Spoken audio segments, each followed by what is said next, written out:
খারাপ বন্ধু বান্ধবের সাথে মিশলে নিজের জীবনের উপর কি পরিমাণে খারাপ ভয়ঙ্কর প্রভাব পড়ে সেটাই আমি আপনাকে বলছি। ধরেন আপনি নিজে নামাজ পড়েন, নামাজ না পড়াকে আপনি খুব ঘৃণিত কাজ মনে করেন। আপনি নিজে সিগারেট, কোনো ধরনের স্মোক, নেশা করেন না, নেশা করাকে আপনি খুব ঘৃণিত কাজ মনে করেন। আপনি নিজে কোনো মেয়ের সাথে হারাম ভাবে কথা বলেন না, আপনি খুব লজ্জাশীল একটা মানুষ। মেয়েদের সাথে যারা কথা বলে বা মেয়েদের সাথে কথা বলাকে আপনি খুব খারাপ কাজ মনে করেন। মানুষের সাথে আপনি নিজে খারাপ ব্যবহার করেন না, কাউকে গালি দেন না। গালি দেওয়া, মানুষকে কষ্ট দিয়ে কথা বলা আপনি খুব ঘৃণিত একটা কাজ মনে করেন।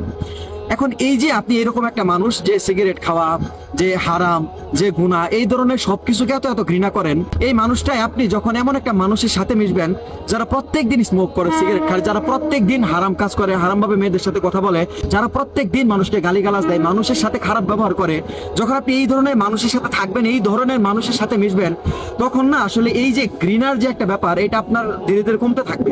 এই যে নামাজ না পড়াকে আপনি এতটা খারাপ মনে করেন, এতটা ঘৃণিত কাজ মনে করেন, যখন আপনি এমন মানুষের সাথে মিশবেন যারা নামাজ পড়ে না এবং প্রত্যেক দিন তাদের সাথে মিশবেন এবং আপনি দেখবেন যে তারা একদিন এক ওয়াক্ত নামাজ পড়তেছে না, তখন নামাজ পড়ার যে একটা গুরুত্ব, নামাজ পড়ার যে একটা ব্যাপার, এটা আপনার থেকে ধীরে ধীরে সরে যেতে থাকবে।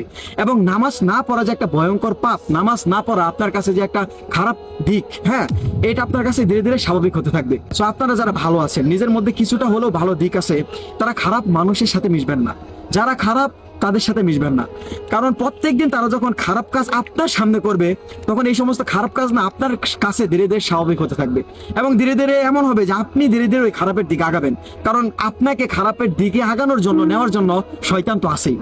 সো যারা পাপ করে, যারা নামাজ পড়ে না, যারা হারামের মধ্যে আছে, যারা গান শুনতেছে, যারা মানুষকে গালিগালাজ দেয়, যারা মানুষের সাথে খারাপ ব্যবহার করে, যাদের চরিত্রের সমস্যা আছে, তাদের থেকে দূরে থাকুন, কারণ তাদের সাথে মিশলে, তাদের সাথে বসলে এই ব্যাপারটা ধীরে ধীরে আপনার মধ্যে আসতে থাকবে এবং এইগুলোর প্রতি আপনার যে একটা ঘৃণা আছে, এই ঘৃণাটা ধীরে ধীরে আপনার থেকে দূরে সরে যাবে।